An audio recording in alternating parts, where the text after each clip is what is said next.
Hi, welcome to the channel. The Imperial Agents Codex came out while I was on holiday, but I still wanted to do one of my short reviews for completeness because I'm doing the whole of the 10th edition set. And as there's loads of long videos out already, I'm going to cover all the key information in under 3 minutes.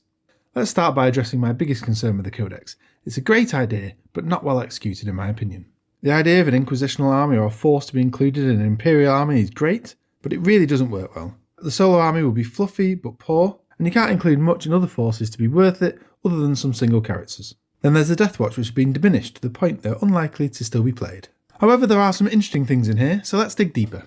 There are 2 points values for units, one for when used in allies and one for as an army. Bit strange. Including assassins in your army now means you need to buy a new book to get the data sheets. This doesn't seem right. There are no big guns in the Codex, so you'll struggle against high toughness. Eisenhorn and the Demon Host have gone, 2 of my favourite models. Loads of Deathwatch units have also gone, and a few other Inquisitors.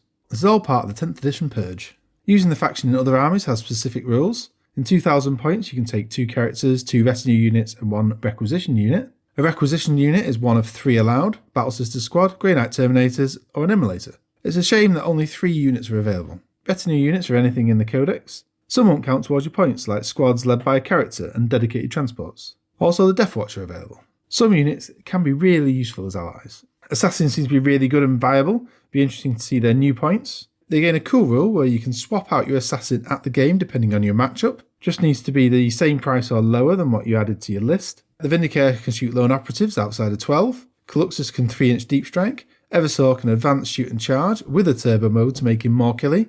And the Calidus still has the Vect ability and return to deep strike each turn. Deathwatch have had a hard time in this codex. Kill teams lose their mixed teams. They also lost Oath of Moment. Various other units have been removed as well, like veteran bikers and terminators. They need to be really cheap, or the faction could be dead. You can build a dedicated faction army just from this book, but there are no overall rules to buff them, which seems strange. There are 4 detachments which have buffs, enhancements and stratagems like normal. They all have a unit focus. Ordo Xenos might be okay if the Deathwatch are cheap, and Imperialis fleet looks like the best overall, but none really spark joy.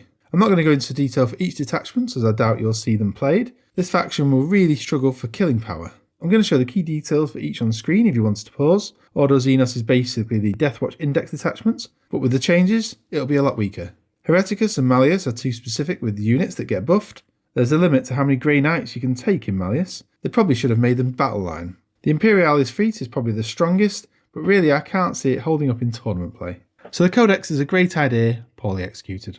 I'm sure you can make some fluffy lists though, and still have fun, especially if you use the legend units. Let me know what you think about this, whether you're just going to use the assassins, and whether Deathwatch is still viable. See you again soon. Bye.